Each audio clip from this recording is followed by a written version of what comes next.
যাচ্ছে খেতে আপনার সবাই খুশি না রাজা আর জোরে বলে খুশি না রাজা এখন সকল কবিতার নারে তাকবীর আরে বাবারে এতগুলো মুসলমান আওয়াজ হবে আসমান চমকানোর মতো আওয়াজ হবে আসমান গর্জন হয় না ওই রকম আওয়াজ হবে আওয়াজ নেই কেন আপনাদের জানের জোর নেই কেন রোজা থেকে উঠেছে বলে হ্যাঁ আপনারা রোজা থেকে উঠেছেন বলে কি শরীরের জোর কমে গেছে না যে রোজা রাখলে মানুষের শরীরের জোর কমে যায় না বেড়ে যায় হ্যাঁ কথা বলবেন দেখবেন সারা বছরের থেকে রোজার মাসে মানুষ দেখবেন বেশি মারামারি করে ঝগড়া করে হয় না কেন ক্ষমতা বেড়ে যায় মাথা গরম হয়ে যায় দুটো একটা কথা বললেই দেখবেন মাথা গরম হয়ে যায় ব্যাস চিল্লা চিল্লি শুরু করে রোজার মাসে কি এটা আড়ালে আড়ালে থাকতে একা একা থাকতে হয় ইবাদতের মধ্যে থাকতে হয় রমজান শরীফ মাসে মানুষের দেখবে এমনি মাইন্ড গরম কথা ঠিক না আমার ভাই জানেরা এতগুলো মানুষ বসে আছে আল্লাহর নামে তাকবীর দেবেন আল্লাহ পাকের নামে কার নামে জোরে বলে এই ভারতের জমিন থেকে সোনার মদিনা শরীফে আমার নবী পাকে দরবারে আমরা এটাই জানাতে চাই যে হুজুর আমরা আপনার একদল গুনাহগার উম্মত আমরা ভারতের জমিনে আছি সেইভাবে একবার জোরে তাকবীর দেওয়া যাবে না নারে তাকবীর জোরে সরে বলে না নারে তাকবীর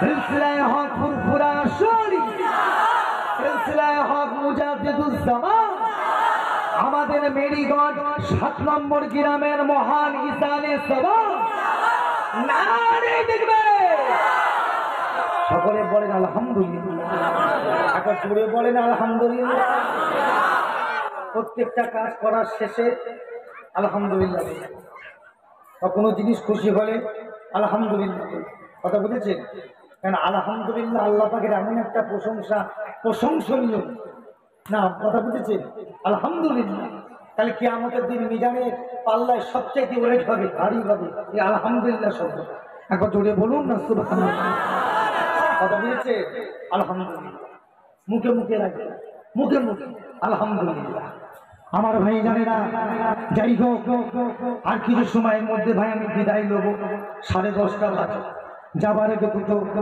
আমাদের হাফিজি মাদ্রাসা দাদা হুজুর কেবলার নামের মাদ্রাসা মুজাদ্দিদিয়া সিদ্দিকিয়া হিফজুল কোরআন শরীফ মাদ্রাসা দুই ছেলেকে পাগড়ি দেওয়া হবে তার আগে সিলসিলার সম্পর্কে আমি আরো দু একটা কথা বলি নাকি আর শুনবেন না কারণ আপনাদের দিকে আসা আমার কম এইটারই আমি 4বার এলাম 4বার তবে আমি চাচাজিকে বলি চাচাজি মনে দুঃখ কষ্ট নেবেন না আমি প্রতি বছরই আমাকে প্রতি বছর হারিনার আমার যারা আমাদের সাইফুদ্দিন ভাই এখানে আছেন নাকি আসেন প্রত্যেক বছর আমাকে না আমার বাড়ি প্রত্যেক বছর আমি বলি চাচাজি আমি প্রতি বছর আসতে পারবো অন্তত 2 বছর 3 বছর ছাড়া একবার যাই কারণ কি জানেন আজকে ভাই আমার আসতে 5 ঘন্টা 15 মিনিটের সময় লেগেছে আজকে এত জাম তাল দিয়ে স্টেশনে 35 থেকে 40 মিনিট জাম পড়ে গেছে তাল দিয়ে স্টেশন রেলগেট 3:30 বেরিয়েছে এখানে এসে পৌঁছালাম তখন বাজে মনে হয় 8:40 না কত বাজে তখন এসে পৌঁছালাম 3:30 খালি মাঝখানে হোল্ড করেছিলাম নামাজের সময় কিন্তু আপনাদের গ্রামে আমার এনার পোতা নানা সম্পর্কে আমাদের পাশের মসজিদের ইমামতি করে কি নাম জানো কি নাম নামটা কোথায় গেল সাদ্দাম হোসেন না মনোয়ার কে মনোয়ার হোসেন আমার সাথে এসেছে আমার সাথে তাই বলছিল ভাইজান রাস্তায় কি জাম কি করে আসে হ্যাঁ আল্লাহ পাক জানিয়েছে যে আপনারা সবাই খুশি না আপনার একজন পীরের নগণ্য গুনাহগার আওলাদ নবুল্লাহ সিদ্দিক আল্লাহ পাক জানালেন যে আপনারা সবাই খুশি তো যাবার আগে একটা কথা বলি দাদা পীরের সিলসিলাকে মজবুত করে বলুন সবাই বলুন ইনশাআল্লাহ খবরদার আখিরি জামানা এদিক ওদিক করবেন এদিক ওদিক করবেন না এই মেরিগঞ্জের মানুষ একটা কথা মাথায় রেখে দেবে আপনি দাদা পীরকে মানে না নাই মানে দাদা পীর কেবলার খিদমত আপনি অস্বীকার করতে পারবেন না এই কথা ঠিক নাই দাদা হুজুর কেবলাকে পীর বলে মানে না নাই মানে দাদা পীরের খিদমত গুলো অস্বীকার করতে পারবে আল্লাহ পাক মুজাদ্দিদুজ্জামানকে এই বাংলার জমিনে যখন আল্লাহ পাঠিয়েছিলেন, হুজুর কেবলা যখন বাংলার বুকে এসেছিলেন, এই বাংলার জমিনতে এতই নোংরা, এতই অন্ধকার, এতই নোংরা, জঘন্যতম ছিল বাংলার জমিনের মানুষ মানুষের সঙ্গে যে ব্যবহার, ভ্রাতৃত্ব, ভালোবাসা কিভাবে করতে হয় সেটা জানতো না, সেটা জানতো না। মানুষ মানুষের সঙ্গে কিভাবে চলতে হয় সেটা জানতো না। মুসলমান ছিল, মুসলমানের নীতি আদর্শ কেমন ছিল সেটা মুসলমান জানতো না। যদি বিশ্বাস না হয়, আপনাদের এলাকার 70 বছর 80 বছরের বিরুদ্ধ কোনো যদি মানুষ বেঁচে থাকে, বা কিতাব বা কোনো সাহিত্যের কিতাব যদি পান, একটু ঘেটে দেখে নেবেন। মুজাদ্দিদুজ্জামান আজ থেকে 100 বছর 150 বছর আগে যখন এসেছিলেন, এই বাংলার জমিনের মুসলমান এরা কাপড় পরতে জানতো না, এরা ধুতি পরে ঘুরে বেড়াতো, ধুতি পরে ঘুরে বেড়াতো। আজও গ্রামে গঞ্জে অনেক মুসলমানকে দেখা যায়, এরা আজও ধুতি পরে খাঁচা বেঁধে কি আছে না? না, আজও করে।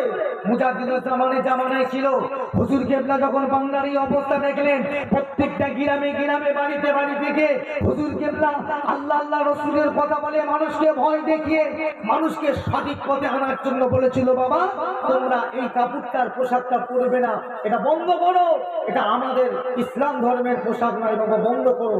তোমরা মুসলমান, তোমরা হয় লুঙ্গি পরো, নাই পায়জামা পরো, বাবা হয় পাজামা না লুঙ্গি পরো।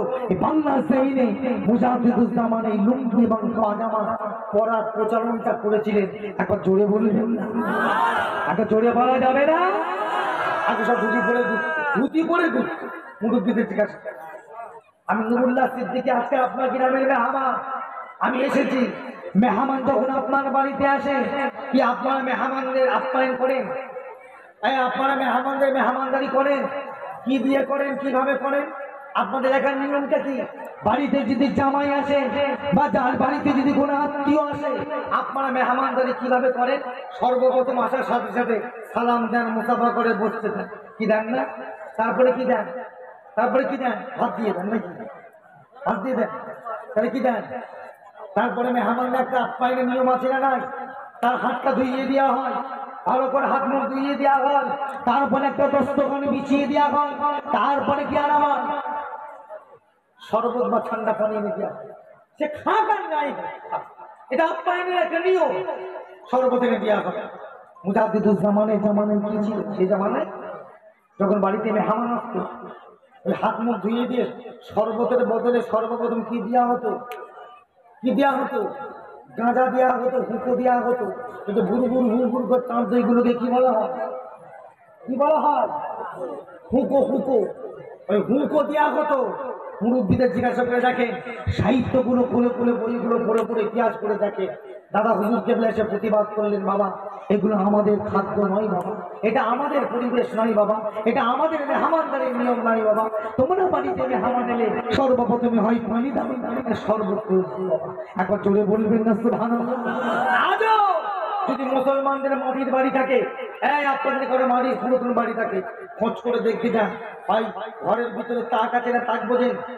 কি বলা হয়? তাক বলা হয়।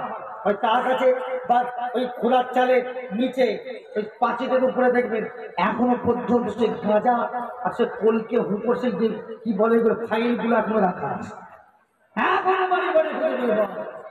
কি বলছে আমার ভাই? জানে না মুসলমান না, পুরাতন দলিল গুলো করে আপনার দাদা পরদাদারা কিভাবে নাম লিখেছে দেখেন, একবার দেখেন, তবে তো বিশ্বাস হবে। পুরাতন পর্চাগুলো দেখেন কিভাবে নাম লিখেছে। সিডি আব্দুর রহমান লিখেছে, সিডি আব্দুর রহিম, সিডি আব্দুল খালেদ, এটা প্রচলন ছিল। দাদা হুজুর কেবলা এসে প্রতিবাদ করলেন, বাবা এইভাবে লিখতে না, এইভাবে লিখতে না। তোমরা মুসলমান নাম লেখার আগে মোহাম্মদ আব্দুর রহমান, মোহাম্মদ আব্দুল খালেক, মোহাম্মদ আব্দুল মালিক, এই বাংলার জমিনে সর্বপ্রথম মোহাম্মদ লিখার প্রচলনটা পুরো পুরান মুজাদ্দিদুজ্জামান করলেন। একবার জোরে বললেন। এই যে মেয়েগুলো ঘুরে ঘুরে বেড়াচ্ছে, এই ঘুরে ঘুরে বেড়াচ্ছে মেয়েগুলো বিহার মতো, লজ্জা নেই। মুসলমানের বাড়ির মেয়ে, এদের কোনো শরম নেই। আল্লাহ পাক ওদের জন্য ফরজে আইন করেছে পর্দা করা, কিন্তু ওরা ঘুরে ঘুরে বেড়াচ্ছে। আর ওই মেয়েগুলোর দাদি ছিলেন, পর্দাদি যারা ছিলেন, কিভাবে চলেছেন এই মুরব্বিগুলোকে জিজ্ঞাসা করে দেখে কিভাবে চলেছে। পর্দা করেছে, বোরকা। এখন তো বোরকা ফ্যাশন, চোখ বের করে। আর আগেকারে বোরকা ছিল কেমন? সামনে মুসলিম নিয়ে ছিল, কি কথা ঠিক না? সামনে মুসুরি, চোখের এখানে মুসুরির নেট দিয়ে আছে, মুসুরির নেট, মুখ দেখার তো কোনো কায়দা নাই, তার উপরে এই হাতিয়ার পায়ে মোজা পরতো। কি পড়তো না? শুধু তাই নয়, এমনও গ্রামের কিছু কিছু আল্লাহর আবেদা, জাহেদা, সালেহা কিছু মহিলা ছিলেন যারা শ্বশুর বাড়ি থেকে বাপের বাড়ি, বাপের বাড়ি থেকে শ্বশুর বাড়ি আসতে গেলে ওই খোলা রিক্সা, তখন কি রিক্সায় আসতেন না, রিক্সার বসার আগে তারা শাড়ি দিয়ে ভালো করে রিক্সাটাকে ঘিরে নিতেন, করতেন না, ভালো করে পর্দা করে নিতেন। এই মুরব্বীগুলোকে জিজ্ঞাসা করে দেখে কি করে আছে, যে কথা ঠিক না পুরো বলছি। এই মুজাহিদুজ্জামান বাংলা জমিনে এসে আল্লাহ তিন শরিয়াতের খিদমত করে চলে গেলে আমাদের কাছে সুন্দর সঠিক রাসূল পাকের সুন্নাত, আল্লাহর কোরআন আমাদের কাছে সঠিকভাবে পৌঁছে গেলে, যে মুজাহিদুজ্জামানের ওসিলায় বাংলা জমিনের লক্ষ লক্ষ নয় কোটি কোটি মানুষ আল্লাহর শরিয়াত বিধান চিনতে পারলে, জানার ওসিলায় আল্লাহ পাক বাংলার কোটি কোটি মানুষকে জান্নাতের জান্নাতি মানুষ করলে, সেই মুজাহিদুজ্জামানের সিলসিলার উপরে কি আপনাদের বিশ্বাস আছে না? না, এই একবার চলে মানে সিলসিলাকে মজবুত করে দেবো। কারণ এখন অনেক কিন্তু ভাইজান নানান রকম মানুষ, নানান রকম আলোচনা, আর বিশেষ করে হাতে হাতে মোবাইল, এখন নানান রকম কি কথা বলে না, বক্তাদেরও এক একজন বক্তার এক একজন এক এক রকম কথা, কারটা শুনবেন আর কারটা বাদ দেবেন। সবাই তো ভালো কথা বলে আর সবাই হাদিস কোরআন কিলের সামনে বলে, কি গো বলে না? কিন্তু আমি আপনাদের বলতে চাই, দাদা হুজুর কেবলা রেখে যাওয়া ওসিয়াত নসিহত, তিনার ওসিয়াত নসিহত, তিনার আলোচনা, তিনার চরিত্র, তিনার ব্যবহার, তিনার কথা, তিনার সিলসিলা, কি এতে কি আপনাদের কারো সন্দেহ আছে নাকি? এক কথা আমার সন্দেহ আছে, মজবুত করে দেবে, ছাড় দেবে না। ফুরফুরা শরীফে যদি কোনো আওলাদ বা ফুরফুরা শরীফে যদি কোনো পীর জানা, ফুরফুরা সিলসিলার কোনো আলেম, ফুরফুরা সিলসিলার কোনো মুফতি মাওলানা, তাদের কথা, তাদের ব্যবহার, তাদের আখলাক যদি কারোর মনে দুঃখ লাগে, কষ্ট লাগে, ভালো না লাগে, তার জন্য কি দাদা হুজুর কেবলাকে আপনারা ভুলে যাবেন? হ্যাঁ, দাদা হুজুর কেবলাকে ভুলে যাবে, দাদা পীরকে ছাড়বেন না। একটা কথা মাথায় রাখবেন, ফুরফুরার মুজাহিদুজ্জামানকে আল্লাহ পাক বাংলার জমিনের কোটি কোটি মানুষের জন্য জান্নাতের ধারক ও বাহক, নাজাতের ওসিলা করে আল্লাহ পাঠিয়েছে। এখন জোরে বলবেন না? এখন জোরে বলা যাবে না? আমার ভাই জানে না, যাই হোক মুক্তাসার করলাম, দোয়া রাখবে দাদা হুজুর কেবলা দরবারে সবাই যাতায়াত করতে যাবেন। আমি যদি ভালো না লাগে আমার কাছে যাবেন, আমার নিয়ে আলোচনা করবেন না, দাদা হুজুর কেবলা দরবারে সবাই যাতায়াত ঠিক রাখবে।